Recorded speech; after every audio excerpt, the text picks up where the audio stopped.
feelings of euphoria, maybe some chattiness. Theobromine and maybe you want to chocolate. go take a nap on the beach. That's going to be that chocolate buzz.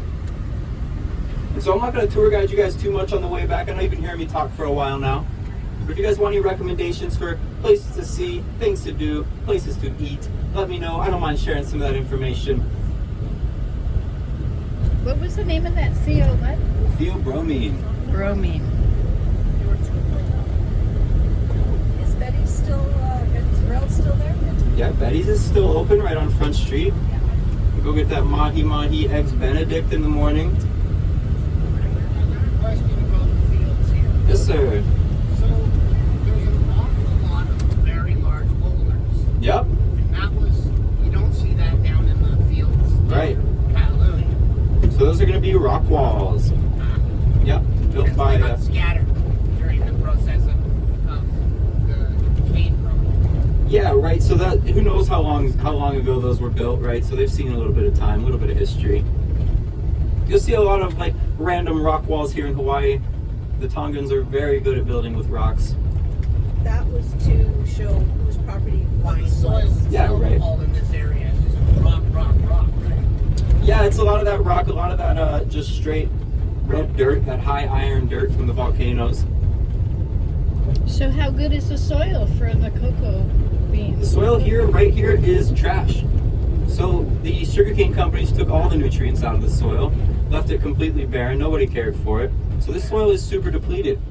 So that's why it took us so many years of building up that ecosystem, bringing in organic matter, letting that develop. So we have, now if we were ever not growing cacao in that spot for some reason, that plot would have better soil than anywhere here in this field.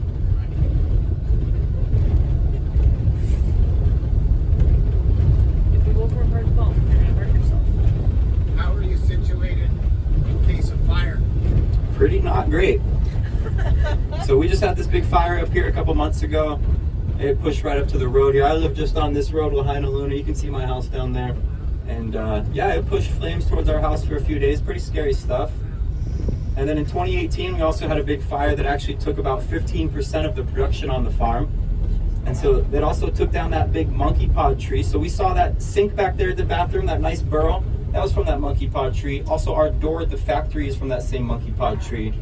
And you'll see all those accents around our factory as well. We were able to use some of that wood.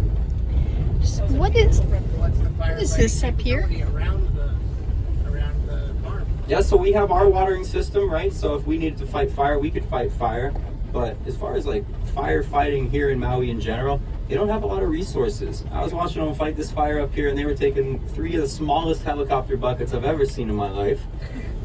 When we have the Coast Guard just right over in Oahu, they couldn't send us over a little bit, you know? It's pretty crazy. so this black on the hillside? What is that? Those solar panels. Yep, so those are solar panels. They're part of the same land trust that we're in here. Now, their little loophole is that they are farming the sun, so they get to be here. And now that's a private entity. They're going to sell that power back to Maui County. And so Maui County is currently at 53% renewable energy. We are the leaders here in the state of Hawaii and Maui. They're trying to bring that number up to 75% in the next 2 years.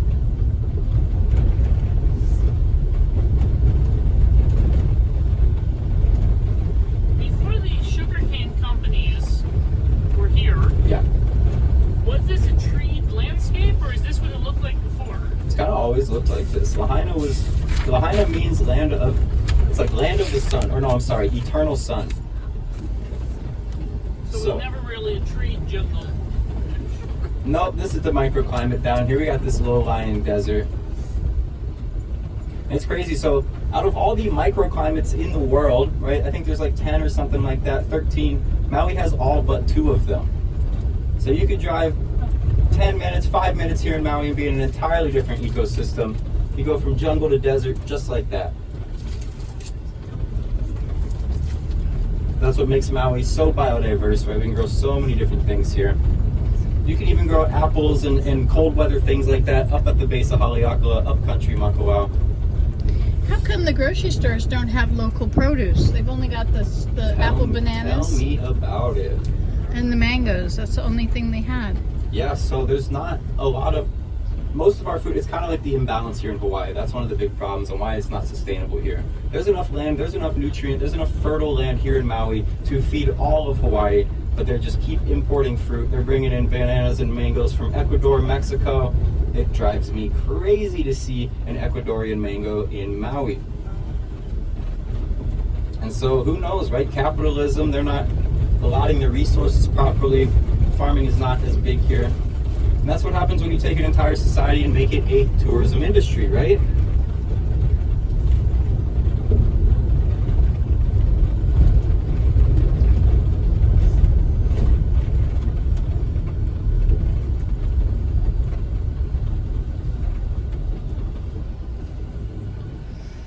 There's a lot of things like that here in Hawaii that don't make a lot of sense, but people are working on it. We're trying to make change.